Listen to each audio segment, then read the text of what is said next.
Hi there, welcome to InfoHub for Tuesday, October 2. President David Granger says Guyana and China share a common desire to deepen and strengthen economic relations and trade. The head of state was speaking at the 69th anniversary of the founding of the People's Republic of China last evening. Anara Khan has our first report. President David Granger said over the last 40 years, the two countries have established and maintained mutually beneficial diplomatic relations. China plays a key role in Guyana's development. Chinese grant resources support teachers' training. China's assistance to our ICT sector will improve national telecommunications. Chinese materiel has helped the recapitalization of our defense and police forces. The president reaffirmed the government's commitment to ensuring a safe environment for all investors. He added that investment in green development is the way of the future. Chinese ambassador to Guyana, Kui Jianchun, shared similar sentiments. The development of China-Guyana relationship has opened a new chapter. The Chinese embassy is ready and willing to work together with you to explore more opportunities for China-Guyana cooperation and make greater achievements. With our concerted efforts, China-Guyana relation will be even brighter in the new era. For InfoHub, Anara Khan. The Ministry of Natural Resources takes note of the most recent mining tragedy which occurred last evening at Isano Backdam, Region 7. Reports reaching the ministry indicate that dead is Lennox Douglas, 33, of Canvas City, Wismar, Linden, due to the caving in of a mining pit which he was working. This report comes after two other mining-related deaths recently occurred in Mausi Backdam, Kanawaruk, Pataro last month.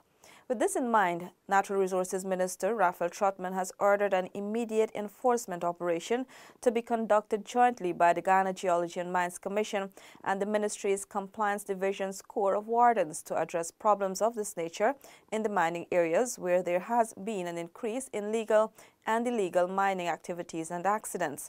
The agencies are expected to provide a report upon completion of the operation. The ministry extends condolences to the relatives of the deceased. The Guyana-Brazil well drilling mission, which will see the construction of 8 wells in 8 South Rupununi communities, was officially launched on Monday. Renetta Lafleur was in the Upper Takatu, Upper Essequibo region and filed this report. The mission's launch took place on October 1 at the Lethem Amerindian Hostel. Minister of State Joseph Harmon said this union with Brazil is a sign of the nation's strong bond. This agreement has the potential to bring unprecedented relief to the citizens of the Upper Takatu, Upper Essequibo region. And it is part of the fulfillment of government's pledge to bring a good life to all the people of Guyana. The agreement was sanctioned and given the green light at the highest levels in both countries, and is a clear signal of the strong friendship between our nations. Brazilian Army Colonel Emerson Denny explained that the 6th Construction Engineering Battalion from Boa Vista will deploy 48 military personnel. It's important to these communities to ensure that they have a regular supply of potable water all year round. The teams will begin the drilling wells in South Rupununi from 4th October with 2 drilling teams working about 10 days in 2 simultaneous locations. Wells will be drilled at Aishalton, Chukrikidanao, Karadaranao, Achiwib, Awaranao, Maruranao, Shia, and Baishydrum, and will have a depth of 250 meters or 800 feet. They should be completed and handed over to the government on November 28. Renetta Lafleur for InfoHub. Investigators from the Special Organized Crime Unit, Financial Intelligence Unit, and the State Assets Recovery Agency, along with prosecutors from the Office of the Director of Public Prosecution, began training in state assets recovery and anti-money laundering. Alexis Rodney was there and filed this report. The course is being run by experts from the state's Assets Recovery Unit and focuses on evidence gathering, successful prosecutions, and the confiscation of assets and cash from criminal elements. British High Commissioner to Guyana Greg Quinn said that the objective is to ensure that those involved in organized crime face the full extent of the law. Criminals have to know that there can be no impunity for such crime. It is also relevant to note that cracking down on money laundering doesn't just mean successful prosecutions which put people in jail. It also involves hitting criminals where it hurts them most, in their pockets. According to Quinn, money laundering supports a variety of criminal activities, including drug running, corruption, extortion, and terrorism. He said it is imperative that states prosecute every money laundering case uncovered. Advisor to the Special Organized Crime Unit, SOCU, Dr. Sam Sitlington, said that justice is often delayed because of the lack of due process. We see a lot of cases getting to court and failing in court. We see failings within the files that go to the DPP.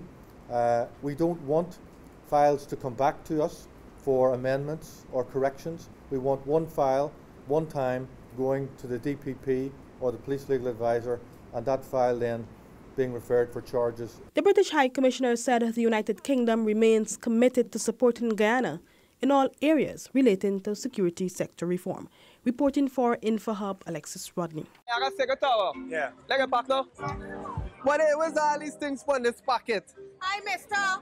That is the new law. Them cigarette manufacturers have to put those images on them packs. Yeah, but what's all these scornful things they got here, boy? Because they're showcasing the effects of cigarette. And it also says smoking is dangerous to your health. I feel like I'm gonna change my mind. Let's all work together to prevent cigarette smoking related illnesses. A message from the Ministry of Public Health with support from PAHO WA. Welcome back. As Guyana moves towards green energy, the Hinterland Electrification Company Incorporated yesterday launched its Renewable Energy Technologies Public Awareness Campaign. Anara Khan joins us again. Minister of Public Infrastructure David Patterson said the campaign demonstrates government's commitment to using clean energy in the electricity sector. The Let's Make It Happen Renewable Energy Technologies campaign is a national call to action from the Ministry of Public Infrastructure and by extension the Government of Guyana, and it is consistent with the general thrust of the government Green State Development Agenda. The aim of the campaign is to encourage every Guyanese to play a meaningful role in energy conservation. Project Coordinator Horace Williams noted that under the program, a number of renewable energy pilots are being implemented in urban, rural, and hinterland areas.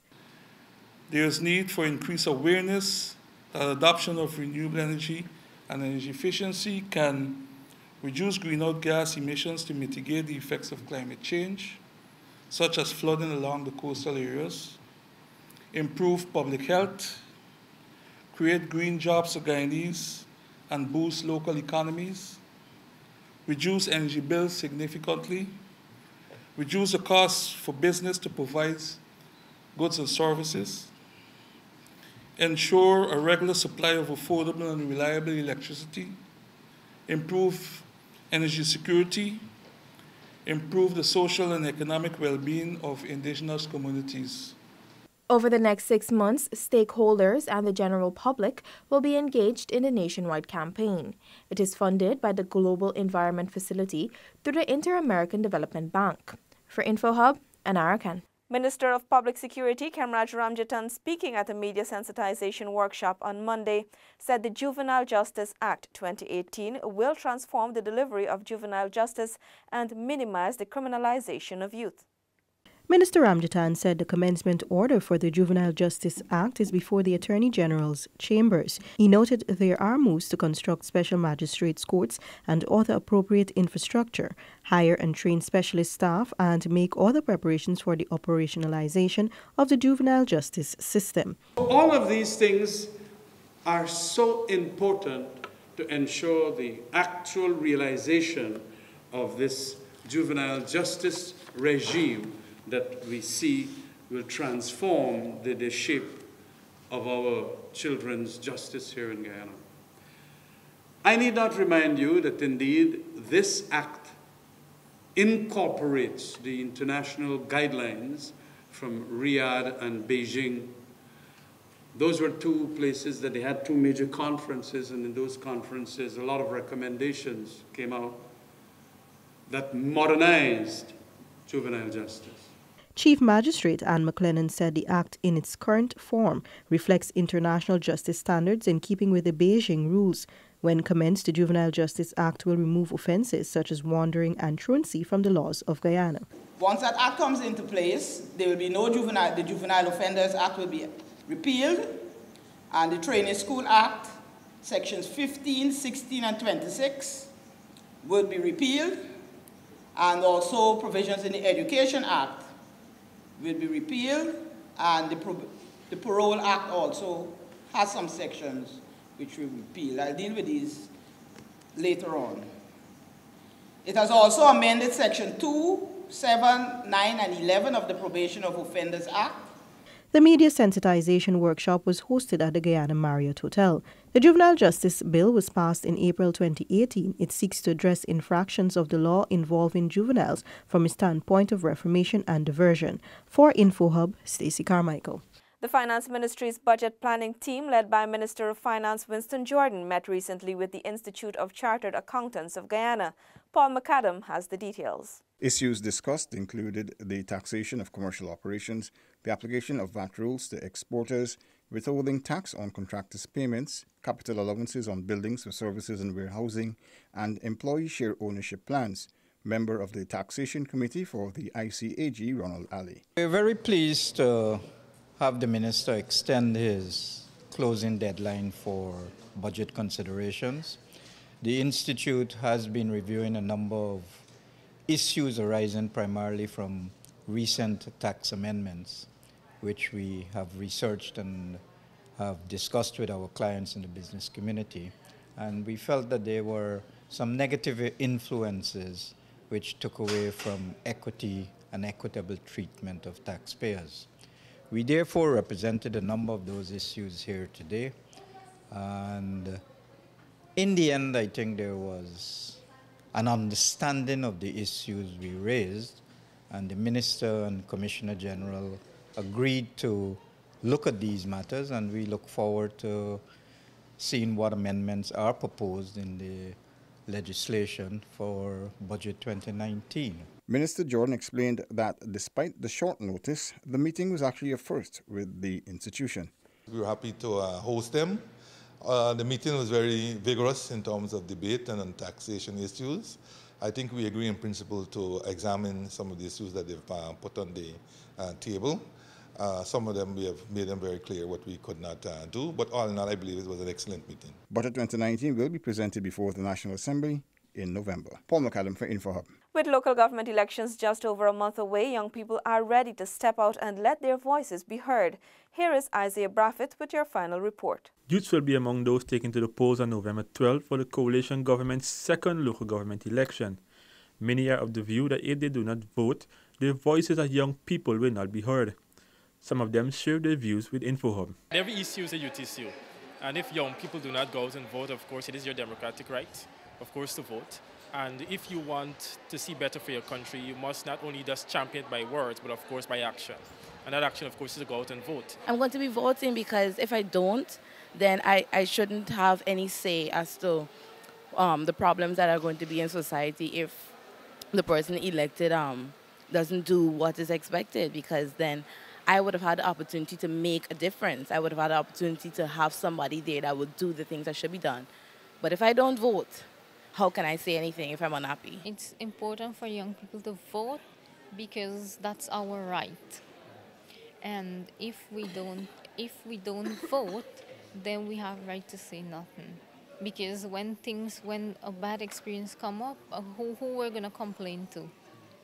So everybody should be voting. It's our right, and it gives us right to speech as well. I feel voting is very important because it not only contributes to democracy, it tells your elected members that you are giving them a privilege and a power to make decisions on my behalf. Minister of Communities Ronald Bolkan at nomination day for local government elections said that this is a crucial step in the evolution of local democratic governance. November 12 will mark the first time in the post-independence history of Guyana that successive local government elections are being held as legally and constitutionally due. Isaiah Braffett for InfoHub. The Ministry of Public Infrastructure will be conducting emergency repairs to the stretch of road in the Renewable East Back-to-Marara area from Wednesday, October 3. The 14-day exercise will see several sinkholes being repaired. Commuters are asked to observe all caution and directional signs during this time. The ministry regrets any inconvenience caused during this period.